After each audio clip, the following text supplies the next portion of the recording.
Jangan gagu dengan harga, tetapi berapa gram yang kita dah ada.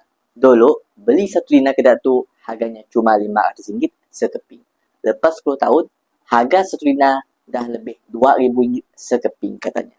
Tetapi, malangnya, sejak dulu sampai kini tu, nya cuma ada sekeping 1 dinar aja. Tu bukan makin kaya namanya. Tidak, yang gagu nanggah harga emas naik dan turun tu selalunya si akan ke sini-sini. Bila simpan emas tu, yang paling penting tuan-puan, dah ada berapa gram emas yang kita simpan. Bukannya berapa peratus dah kenaikan harga emas. Sama macam orang melabur dalam hartanah. Bermula dengan sebuah rumah, makin bertambah tahun, makin bertambah jumlah rumah yang siap bikin. Tu lebih penting berbanding gagu nanggah berapa peratus dah kenaikan harga rumah. Orang yang biasa gagu nanggap untung berapa peratus. Tetapi orang yang kaya gagu kumpul harta. Bila harta dah banyak, dah tentu kita semakin kaya. Faham sih? Jadi, nak mula menabung emas, tuan-puan boleh follow kami. Lepas saya isikan detail di back video di bawah. InsyaAllah kami akan bantu tuan-puan dengan sebaiknya.